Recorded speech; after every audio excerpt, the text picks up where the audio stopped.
লোহার মরিচা যাই রেতেরি গোসাই, দিলের গুনা যায় জিগিরিল্লাহ।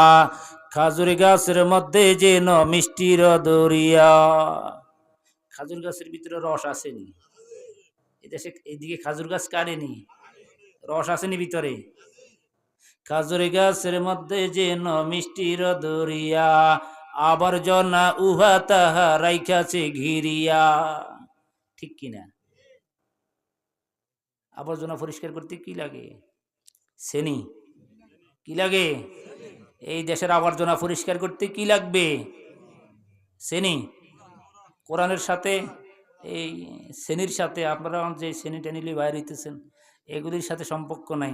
এই পৃথিবী, এই দেশ পরিষ্কার করতে হলে এই কোরআন লাগবে। ঠিক কিনা? এই দেশ বাংলাদেশ পরিষ্কার করতে হলে কি লাগবে? আরো জোরে বলেন, কি লাগবে? কোরআনের শাসন লাগবে। কোরআনকে মহান সংসদে পাঠাইতে হবে। ঠিক কিনা বলেন? খাজুর গাছের মধ্যে যেন মিষ্টির দড়িয়া, আবর্জনা উহা তাহা রাইখাছে গিরিয়া। আপনার দিল আমার দিল ঠিক তেমনি বরাবর, ইল্লাল্লাহ জিগিরি দিয়ে করো পরিষ্কার। লা ইলাহা লা ইলাহা ইলাহা ইল্লাল্লাহ ইল্লাল্লাহ লা ইলাহা লা ইলাহা লা ইলাহা ইল্লাল্লাহ মুহাম্মাদুর রাসূলুল্লাহ। জোরে কোন সাল্লাল্লাহু আলাইহি ওয়াসাল্লাম। একবার সাল্লাল্লাহু আলাইহি ওয়াসাল্লাম বললে আল্লাহ ওই বান্দার উপরে 10টা রহমত নাজিল করে। কয়টা? মাহফিলে কেন আসছেন? আমল করার জন্য আসছেন না ওয়াজ শোনার জন্য আসছেন? মানে আমি ওয়াজ করবো, আপনারা শুনি শুধু চলে যাবেন? কোন নিয়তে? জোরে বলেন, কিসের নিয়তে? আমলের নিয়তে। একটা একটা আমল যদি এই মাহফিল থেকে নিয়ে যেতে পারেন, জীবন ধন্য হয়ে যাবে। ঠিক কিনা বলেন? একবার যদি রসুলের উপরে দুরূদ পড়ে, কয়বার? একবার। তাহলে রসুল আরবি সাল্লাল্লাহু আলাইহি ওয়াসাল্লাম বলেন আল্লাহ তাআলা খুশি হয়ে তার উপরে 10টা রহমত নাজিল করে। তার আমল নামার ভিতরে 10টা নেক দিয়ে দেয়, আমল নামা থেকে 10টা গুনাহ কেটে দেয়। তার সম্মান আল্লাহ তাআলা 10 বুলন্দ বাড়ায় দেন। সুবহানাল্লাহ। 10 মর্তবা বাড়ায় দেন। সুবহানাল্লাহ। কতটা হইছে? কয়টা হইছে মোট? 4.40 না? হাই হাই, হিসাবও তো বুঝে না। 4 কত? 40টা হইছে না? 10টা নেক, 10টা গুনাহ, তারপরে 10টা রহমত, তার সম্মান 10 মর্তবা আল্লাহ বাড়াই দিবেন। কয়টা হইছে? বলে হুজুর এটা কি হাদিসে আসেনি? তো হাদিসে না থাকলে কি আমি খামগালি কইছিনি আপনাদেরকে? ক্বালান নবী সাল্লাল্লাহু আলাইহি ওয়াসাল্লাম মান সাল্লা আলাইহা ওয়াহিদাতান। ওয়াহিদাতান মানে কত? ওয়াহিদ মানে কত? এক। মান সাল্লা আলাইহা ওয়াহিদাতান সাল্লাল্লাহু আলাইহি আশারা। কোন মানুষ যদি তার হাবিবের উপরে, তার নবীর উপরে যদি একবার দুরূদ পড়ে, একবার সাল্লাল্লাহু আলাইহি আশারা, আল্লাহ তার উপরে রাজি হইয়া তার উপরে 10টা রহমত নাজিল করে। আমল করবেন তো? করবেন তো সবাই? সাল্লাল্লাহু আলাইহি ওয়াসাল্লাম, সাল্লাল্লাহু আলাইহি ওয়াসাল্লাম, সাল্লাল্লাহু আলাইহি ওয়াসাল্লাম, এভাবে দুরূদ পড়তে পারবেন না?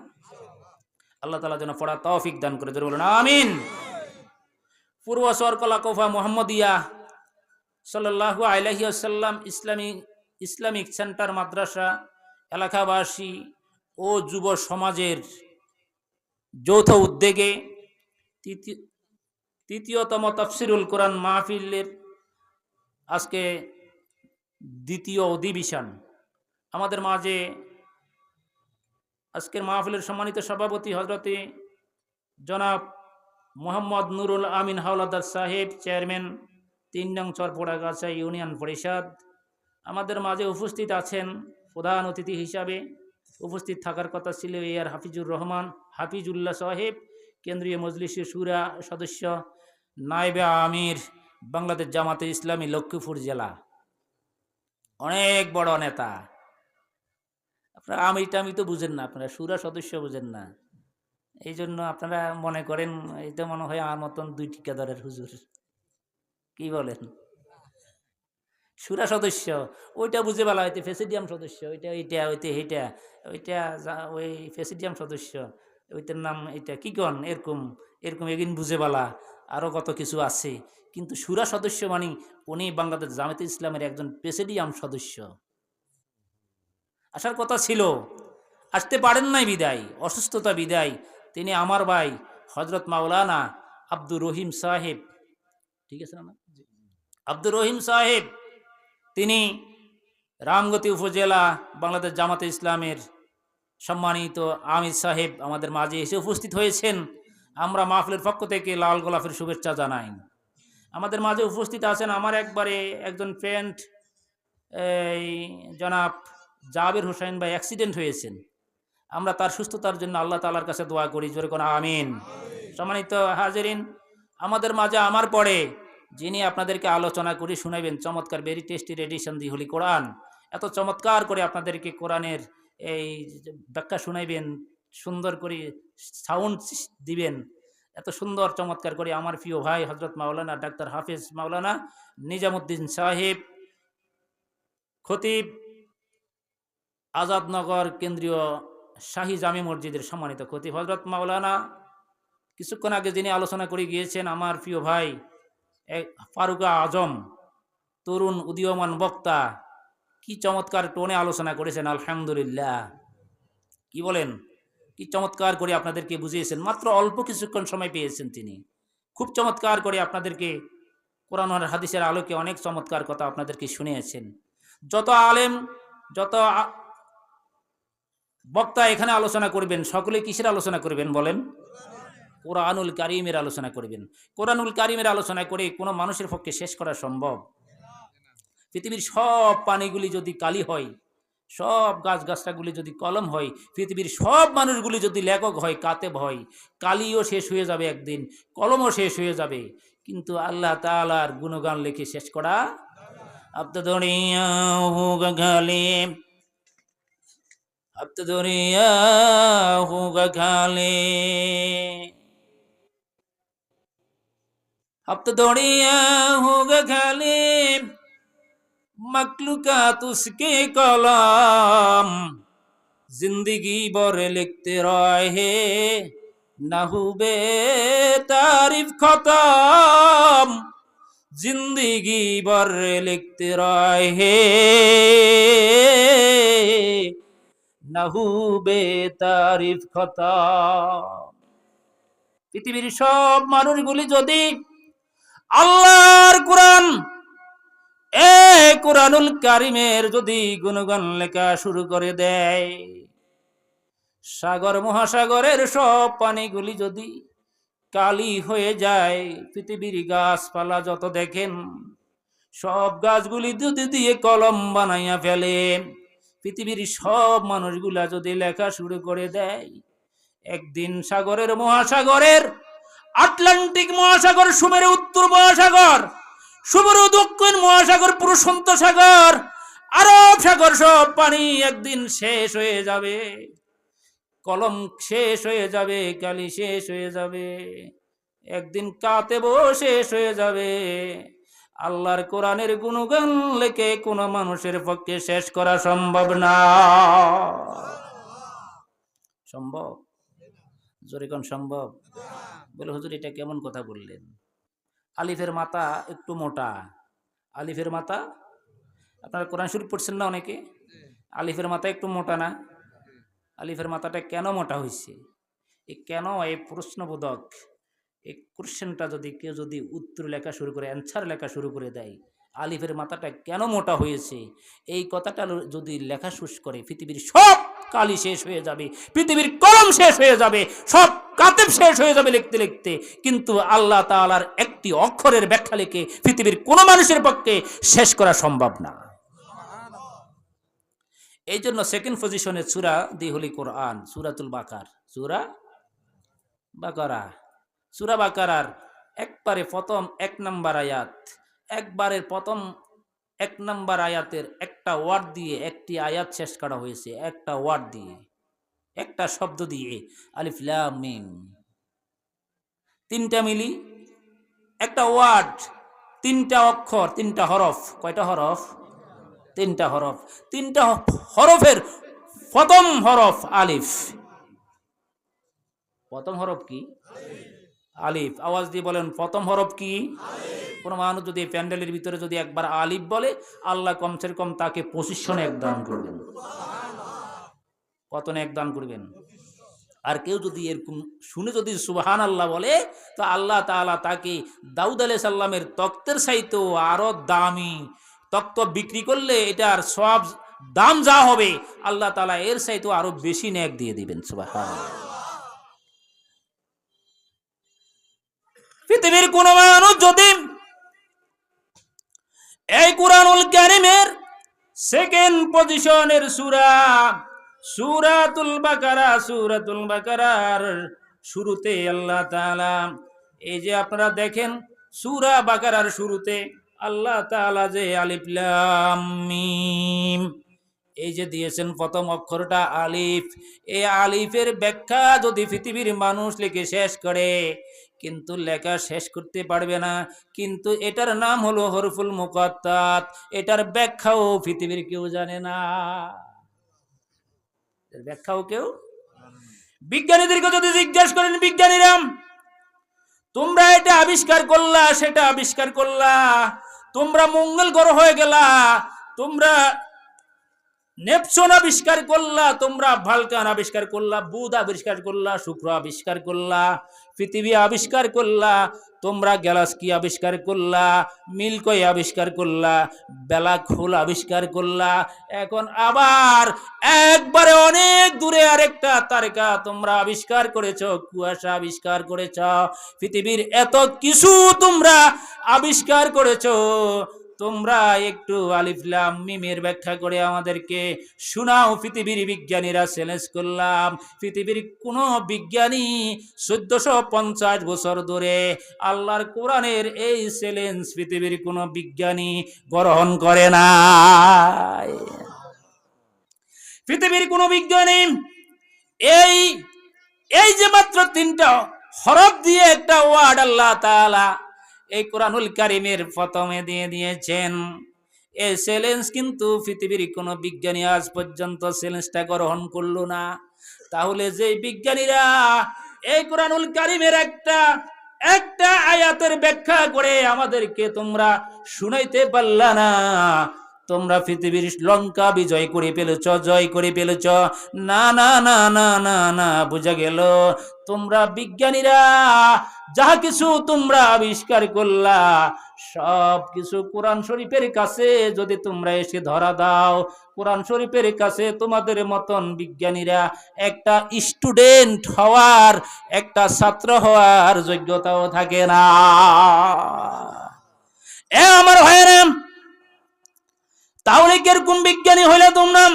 পৃথিবীর যত মুফাসসির রয়েছেন, পৃথিবীর যত মুহাদ্দিস রয়েছে, পৃথিবীর যত মুফাসসির রয়েছেন, পৃথিবীর যত কলামিস্ট আছে, যত লেখক আছে, সায়েন্টিফিক আছে, গবেষক আছে, সুপার যারা আছে পৃথিবীতে, সব সুপারদেরকে যদি একটা জায়গায় আনি, যদি বলেন আপনারা তো কোরআনের মুফাসসির, কোরআনের ওয়াজ করেন, কোরআনের ব্যাখ্যা করেন, আপনারা পৃথিবীর সব মুফাসসিররা আসিয়া এক জায়গার ভিতরে বসে এই আয়াতটার একটা ব্যাখ্যা করে আমাদেরকে শোনাইয়া দেন, কিন্তু পৃথিবীর সব মুফাসসিররা সালান্ডার করে বলবে মুহাম্মদ হারগিজ না গুফতা, মুহাম্মদ হারগিজ না গুফতা, তানা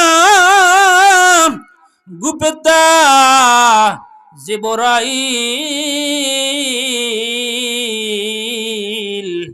জিবরাইল হরগিজ না গুফতা, তা না গুফতা রবজুলিল। মুহাম্মদ হরগিজ না গুফতা, তা না গুফতা জিবরাইল। জিবরাইল হরগিজ না গুফতা, তা না গুফতা রবজুলিল। এ পৃথিবীর মানুষের, আরে এই এই চ্যালেঞ্জ আমরা গ্রহণ করতে পারি না। পৃথিবীতে এই চ্যালেঞ্জ, এই আয়াতের অর্থ তিনজনে ছাড়া আর কেউ জানে না। সুবহানাল্লাহ কোন, আরো জোরে বলেন সুবহানাল্লাহ। তিনজন ছাড়া কেউ জানে না। তাহলে কোন তিনজন? আলিফেতে আল্লাহ। আলিফে কি? আরো জোরে, আরো জোরে। আলিফেতে আল্লাহ, লামে জিব্রাইল, মিমে মুহাম্মদ। সুবহানাল্লাহ কোন। তাহলে কয়জন? আলিফেতে, লামে জিব্রাইল, মিমে মুহাম্মদ।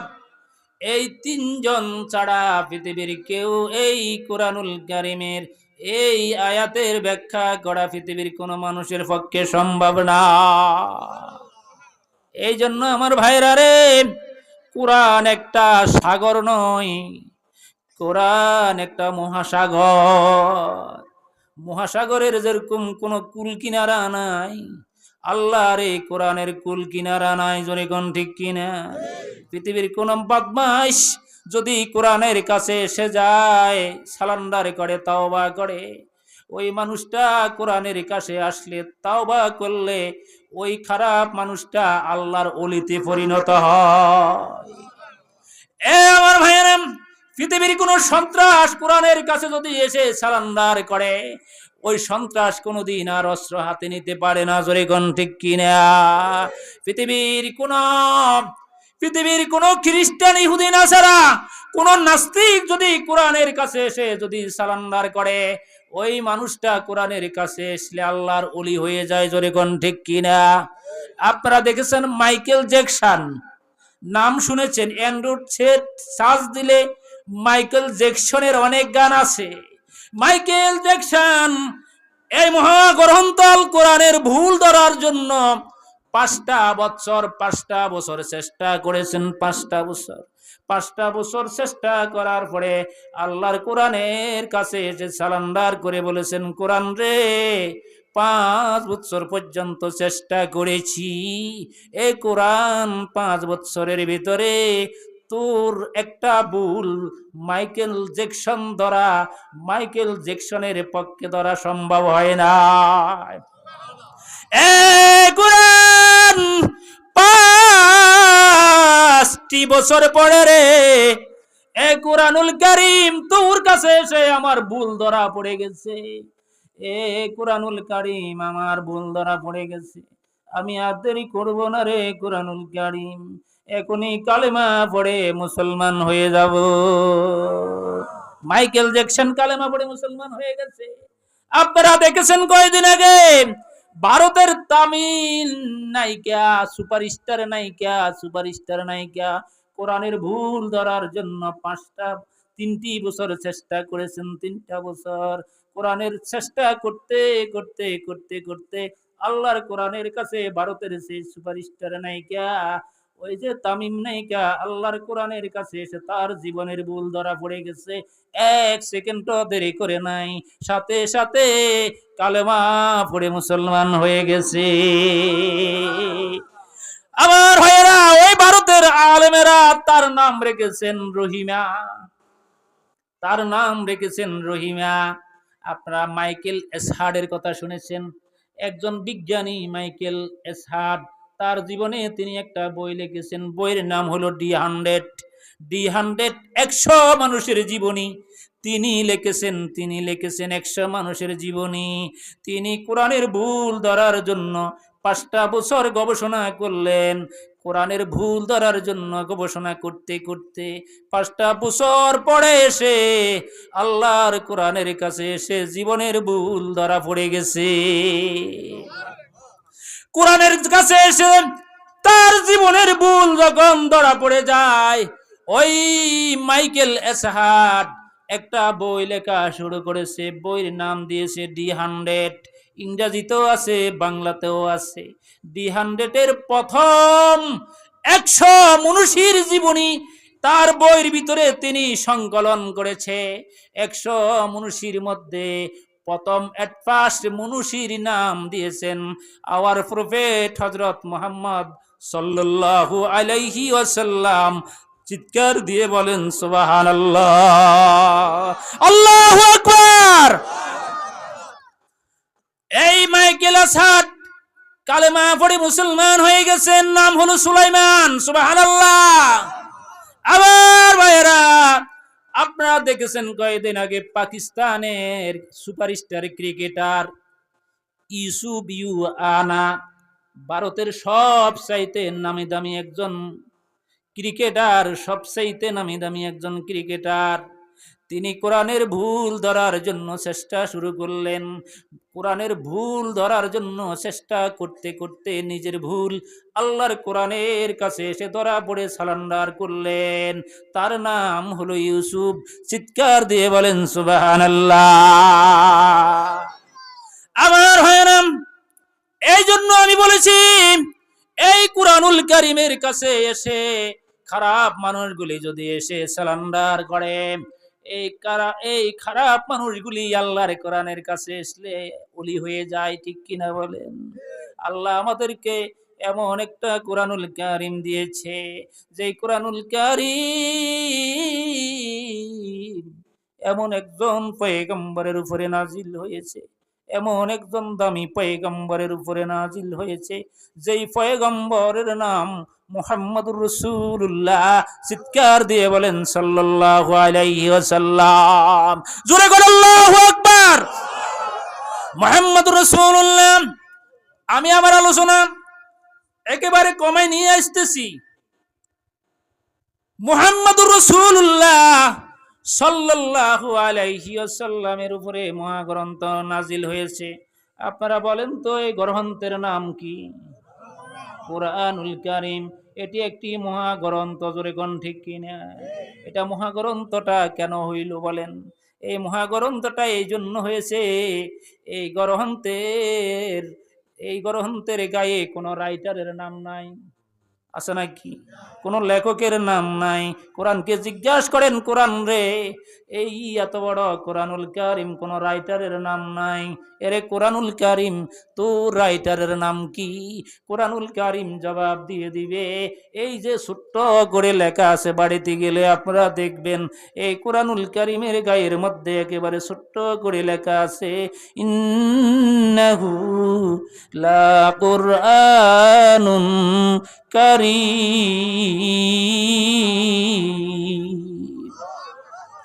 আল্লাহ তাআলার কোরআনের গায়ে লেখা আছে এটি এমন একটি গ্রন্থ, এই কুরআনুল কারীম পৃথিবীর কেউ আমরা এই কুরআনুল কারীমের নাম রাখি নাই। ঠিক কিনা বলেন? আমাকে যদি জিজ্ঞাসা করেন, এ ভাই তোমার নাম আবু সাইদ কে রাখছে? আমি বলবো আমার নাম আবু সাইদ আমার বাবা রাখছে। বাবারে জিজ্ঞাসা করেছি, বাবা গো তুমি আমার নাম আবু সাইদ কি জন্য রাখলা? বাবা জবাব দিয়েছে, ছোটবেলাতে যে ওস্তাদের কাছে আমি পড়েছি, ওই উস্তাদের নাম ছিল আবু সাইদ। সেই দিন থেকে নিয়ত করেছিলাম, আল্লাহ যদি আমাকে একটা সন্তান দান করে, আমার ওই সন্তানের নাম রাখবো আবু সাইদ। বাবারে এই জন্য তোমার নাম আবু সাইদ রাখছি। কোরআনুল কারীমকে যদি জিজ্ঞাসা করেন, কোরআনুল কারীম রে তোর নাম কোরআনুল কারীম কে রাখছে? কোরআনুল কারীম বলবে আমার নাম পৃথিবীর কেউ রাখে নাই। ঠিক কিনা বলেন? তাহলে কে রাখছে? ইন্নাহু লা কুরআনুন কারীম। তাহলে নিশ্চয়ই বোঝা গেল এই কোরআনুল কারীমের নাম রাখছে কে? আরো জোরে বলেন কে? আল্লাহ। এই কুরআনুল কারীমকে যদি জিজ্ঞাসা করেন, কোরআনুল কারীম রে পৃথিবীর কেউ তোর নাম রাখলো না, তোমার নাম রাখছে আল্লাহ। রে কোরআনুল কারীম তুমি কোথার থেকে আসলা? কোরআনুল কারীম জবাব দিবে, কোরআন কারীমকে যদি জিজ্ঞাসা করেন 30 পারা সূরা বুরুজের ভিতরে আল্লাহ তাআলা ঘোষণা করে দিতেছেন, এই যে সূরা বুরুজের ভিতরে আল্লাহ তাআলা বলেন, বাল হুয়া কুরআনুম মাজিদুন ফি লাউহিম মাহফুজ।